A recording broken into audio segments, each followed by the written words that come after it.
یعنی جس طرح رسول اللہ کی جانب سے مقرر کیا ہوا ہے اس کو لوگ الیکٹ نہیں کرتے، اسی طرح اولو الامر بھی خدا کی جانب سے مقرر کیا ہوگا، منصوص من جانب اللہ ہوگا اور اس کی اطاعت کی جائے گی۔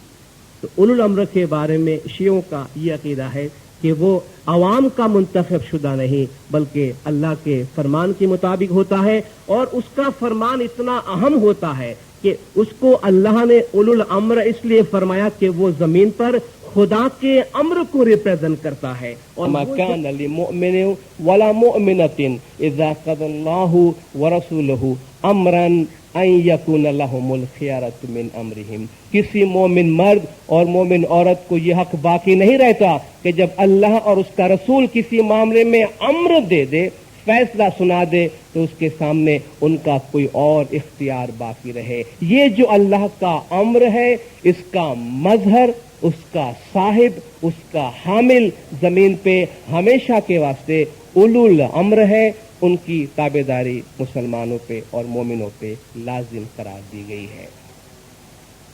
ایک اور لفظ جو قرآن میں ہے اہل الذکر، قرآن کو خدا نے ذکر کا نام دیا ہے۔ ذکر کا مطلب یاد دہانی ہے، اور حضور کو بھی قرآن شریف میں ذکر کا نام دیا ہے، اور اہل ذکر سے مراد ذکر والے، اور اس کا کانٹیکسٹ یہ ہے کہ خدا نے فرمایا کہ فَاسْأَلُوا أَهْلَ الذِّكْرِ إِن كُنتُمْ لَا تَعْلَمُونَ، اگر تم کوئی چیز نہیں جانتے ہو تو ذکر کے مالک سے یا ذکر والے سے پوچھ لو، یعنی ان سے پوچھو جن کا تعلق قرآن سے اور جن کا تعلق رسول سے ہے۔ رسول اگر ذکر ہے تو اہل ذکر اہل رسول ہے، یعنی رسول کے اہل بیت ہیں۔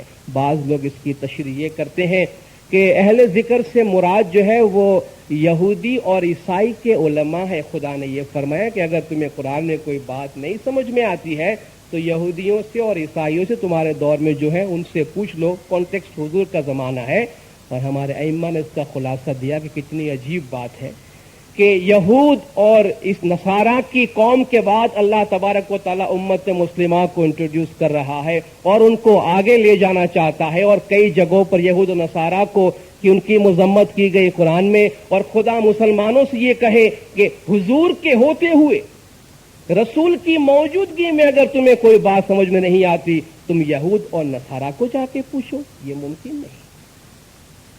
کا مطلب یہ ہے کہ کوئی بات تمہیں سمجھ میں نہ آئے تو اہل ذکر یعنی ائمہ علیہم السلام، رسول کی اہل بیت سے پوچھو جو ہمیشہ تمہارے درمیان روئے زمین پر موجود رہیں گے۔ اور ہمارے ائمہ علیہم السلام نے اس کا دعویٰ فرمایا کہ خدا کے اس کلام کے مطابق اہل ذکر جو ہیں وہ ہم ہیں، وہ کوئی اور نہیں۔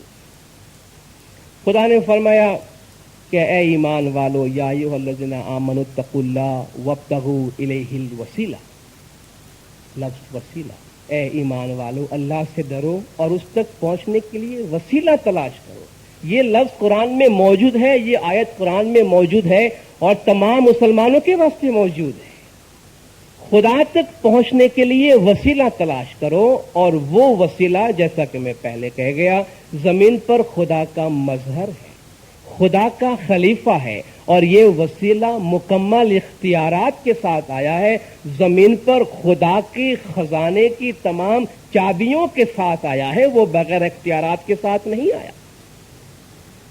اگر وسیلے کا کنسپٹ واضح ہو، خود خدا فرماتا ہے کہ ایمان والو براہ راست مجھ تک نہیں آؤ، اتقوا اللہ وابتغوا الیہ الوسیلہ، خدا سے ڈرو، اور اگر خدا تک پہنچنا چاہتے ہو تو وسیلے کو ڈھونڈو، اور وہ وسیلہ زمین پر پیغمبر اور پیغمبر کے بعد امام ہے، اور جو امام تک پہنچ جاتا ہے آگے پہنچنا وہ امام کا کام ہے کہ اسے پہنچائے۔ یہی وجہ ہے کہ ہم اپنے ہر چیز کو ڈائریکٹ کرتے ہیں زمانے کے امام کی طرف، اور وہ ہم اپنی مرضی کے مطابق نہیں کرتے، اللہ تبارک و تعالیٰ کے اس فرمان کے مطابق کرتے ہیں کہ وابتغوا الیہ الوسیلہ۔